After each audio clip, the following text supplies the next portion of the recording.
Alam nyo, lately ko lang nalaman yung mga about dun sa mga attachment styles. Aba Sandra, buwabangka ka na naman sa usapan. Ano naman yung mga attachment style? Ang alam ko lang yung mag-attach ng file sa email. Sabihin mo, wala ka talagang emotional intelligence. Ito kasi yon. Ang sabi, 4 daw yon. Una, secure, kung balance yung emotional bond nyo. Ito daw yung mga taong galing sa functional family. Tapos pangalawa, anxious. Yung mga laging takot na iwan sila kasi siguro may trauma, may abandonment issues. Tapos pangatlo, fearful avoidant. Lagi silang nakakaramdam ng takot sa relationship. Ang hirap siguro kapag ganun, no? Yung you trust your partner pero at the same time, palagi kang may takot na baka iwan ka niya or mawala siya. Ito yung pinakamatindi. Feeling ko, ito ka, Gavin. Avoidant ka. Kapag masyado na nagiging okay yung relasyon, bigla ka nalang aayaw. Damper ka kasi. Feeling mo burden ka. Ay, grabe naman ang sisi ko. Parang expert ha. Mali yan. Nagda-diagnose ka dyan. Ginugil mo lang naman yan. Pero di ba aminin mo, Margo? May pagka-avoidant yang si Gavin. Buti nga hindi tayo iniwan yung friend natin.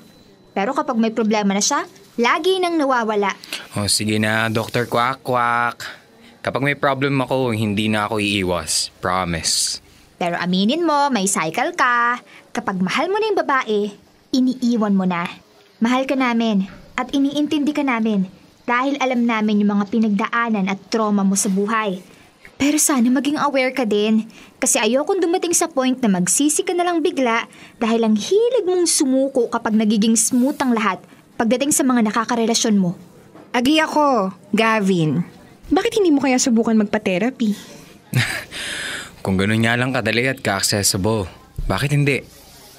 Ang dami ko pang dapat unahin kesa dyan. Mas kailangan ko pang isipin yung mga bayarin at kung paano ko bubuhayin ng sarili ko sa araw-araw. Kesa magpa-therapy. Kung may libre, sige. Bakit hindi, di ba? Alam ko may mga nag-o-offer naman ng libre, Gavin. May mga institution naman na willing. Sige. 6 p.m. na pala, may gagawin pa ako sa bahay. See you na lang ulit next week. Huwag kang mawawala sa birthday ko, Gavin ha. Magtatampo talaga ako. Don't worry, I'll be...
Wala siyang hinihiling na kahit anong material na bagay o yung mga pressure sa social media na nakikita niya.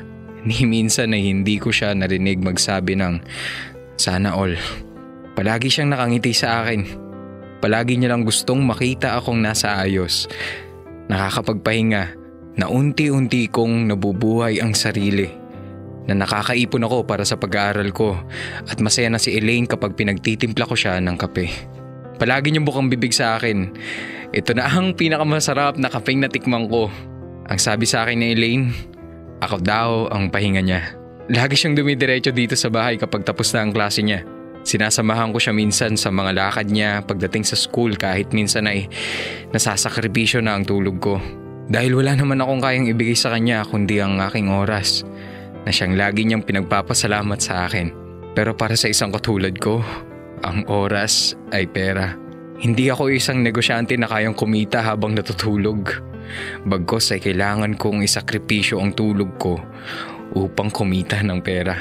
Kung sinasabi ni Sandra ay avoidant ako o kahit ano pang mga napupulot niyang termino sa social media, para sa akin ay wala lang talaga akong choice. Kailangan kong tanggapin na ganito ang sitwasyon ng buhay ko. Kailangan kong unahin ang aking sarili para naman balang araw ay kaya ko nang mahalin ng taong para sa akin na hindi ko na isasaalang-alang ang ibang aspeto ng aking buhay. Magmula nga nang iniwan ko si Elaine, paulit-ulit kong naririnig ang pagmamakaawa niya sa akin na balikan ko siya.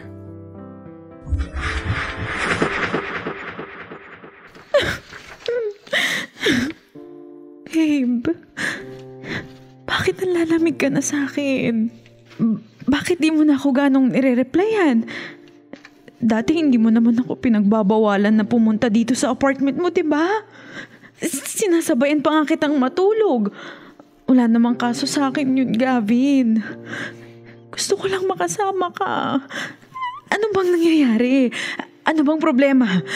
Please, sabihin mo sa akin. I'm sorry, Elaine. Baka nga tama ka na nalalamig na ako sa'yo. Na hindi na ako tulad ng dati. Sinasabi ko naman palagi sa'yo, di ba? Na you deserve more. You deserve better at hindi ako yun. Gavin, nakikita kita bilang partner ko. At wala akong pakialam kung sinasabi mo palagi sa akin na you are not your best at the moment kasi lilipas ang panahon, Gavin. Hindi naman palaging nasa baba, di ba? Bata ka pa. Kung nagiging demanding ako lately, I am really sorry. I promise. Hindi na ako magde-demand. Just stay with me, please. Mula bata pa lang tayo, ang sabi natin magkakampi tayo in life. Diba? Hindi mo deserve ito, Elaine. You are sheltered. May mapagmahal kang pamilya. Which is yun yung reason kung bakit kaya kitang mahalin ng buo, Gavin. At kung bakit unconditional ako sa'yo, wala naman akong hinihiling na kapalit. Just please, Gavin, don't give up on us. Sa'yo na nagmula, di ba? Sa'yo na. Alam mo kung paano magmahal kasi naranasan mo yun, Elaine. Pero ako, alam natin na nasasabotay ko yung relasyon natin. May mga problema na hindi mo na dapat pinoproblema, Elaine. You don't deserve it. Sana nakafocus ka na lang sa progress, sa career mo. Pero eto, ako yung nagiging burden sa'yo. Shh. Gavin, I never saw you as a burden. I love you so much. I love you. Please, huwag mo akong iwan. Huwag naman ganito. I'm begging you, Gavin. I'm really sorry, Elaine. Pero sa totoo lang, mas makakabuti din sa akin ito na mag-suffer muna ako mag-isa. Ako muna lahat mang magpasan ng mga problema ko sa buhay. And buong buhay ko, Elaine, I feel like a burden and ganoon kita kamahal. Hindi ko gustong pati ako pinoproblema mo. Sa'yo na rin nagmula, hindi ba? Na bata pa tayo. You should travel, Elaine, explore. Dahil capable ka na gawin lahat ng iyon. Huwag mo akong hintayin. Tumatakbo ang oras. Alam mo na malaki ang factor ng mga gender natin. Ilang taon ka na nagtatrabaho pero pinipili mong hindi mag-travel. Mag-explore dahil hinihintay mo ko. Dahil alam mo kung gaano kataas ang pride ko at hindi pa kita kayang sabayan. I love you, Elaine. Pero sadyang talo lang talaga ako sa buhay. Kaya talo din ako pagdating sa'yo. Ang daya mo naman eh. Ang daya-daya mo. Ang taas-taas ng tingin ko sa'yo pero all this time, hindi mo pala nararamdaman yon. Hindi pa pala sapat yung presensya ko para hindi ka makaramdam ng insecurities. Bakit mo to naiisip ngayon, Gavin? Ha? Tumagal na tayo ng 4 na taon. Bakit ngayon pa? Elaine, hindi ito about sa insecurity. Tungkol ito sa realidad ng buhay. Hanggat maaga pa, hanggat hindi pa tumatagal, hanggat hindi pa sobrang sakit, Elaine, kailangan na natin itong tapusin. Gavin, no. Mahal na mahal kita, Elaine. Nagmamakaawa ko sa'yo. Mahal na mahal kita, Elaine, kaya kaya kitang pakawalan. Sana ganoon mo din ipakita ang pagmamahal mo sa akin. Elaine, set me free. Napakasinungaling mo! Sabi mo sa akin hindi mo ako iiwan, pero anong ginagawa mo? You're a liar! Sinungaling ka, Gavin! Sinungaling ka! I'm sorry, Elaine. I'm really sorry.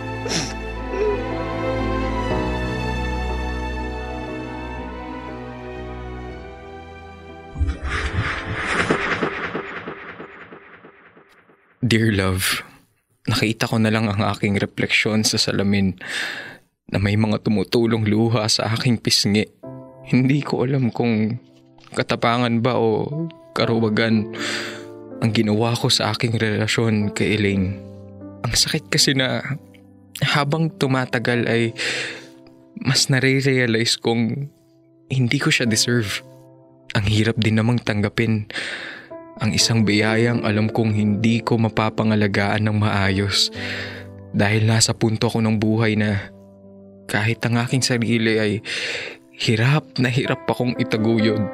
Mas madali para sa akin na ako na lang muna. Kahit na paulit-ulit kong naririnig ang mga iyak at pagmamakaawa ni Elaine at sobra akong nasasaktan para sa akin. Mas mahihirapan akong ipanalo ang buhay kung kasama ko siya. Kung para sa kanya ay napakadaling tumulong. Para sa akin ay napakahirap tumanggap ng tulong. Napakabigat sa aking kalooban na lumaban kasama siya dahil habang tumatagal ay nakikita ko ang layo ng agwat ng panahon at antas namin sa isa't isa. Hindi lahat na nangiiwan ay gago, manluloko o makasarili. Minsan, ito ang pinaka-selfless na magagawa ng isang tao. Ang hindi maging isang problema o pabigat. Kahit sobrang hirap sa loob at damdamin na lumaban mag-isa habang umiiyak ang puso sa pangungulila. Kahit may mga luha sa aking mga pisngi sa tuwing maaalala ko si Elaine. Namimiss ang kanyang mga yakap ay aalalahanin ko na siya. Ang taong unang naniwala sa akin. Siya ang unang taong tumulong sa akin nang walang hinihiling na kapalit. At ang unang taong alam kong minahal ako ng totoo. Ang babaeng pinakamamahal ko na kailangan kong iwan para mas mapatunayan ko pa kung gaano ko siya kamahal.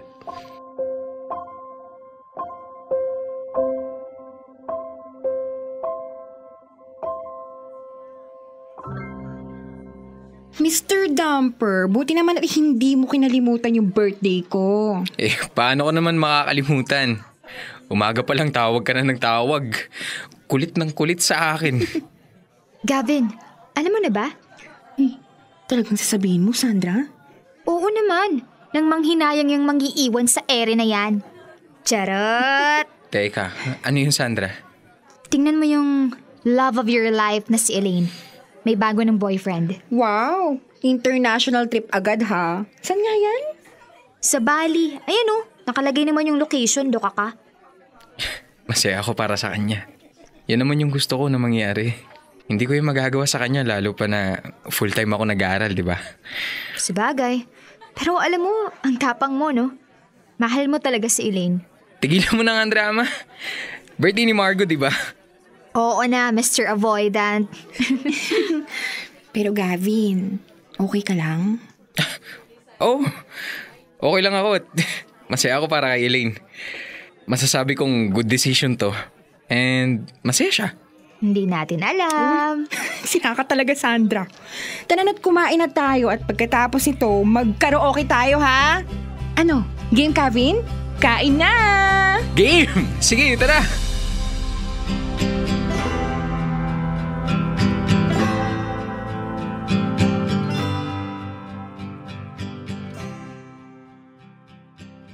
Dear love,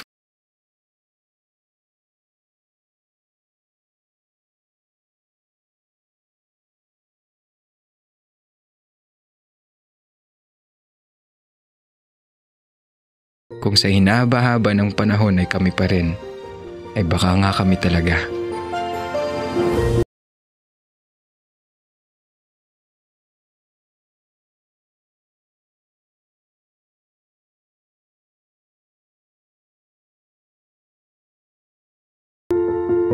Kailangan pa bang i-memorize yan? Love Radio. Basic!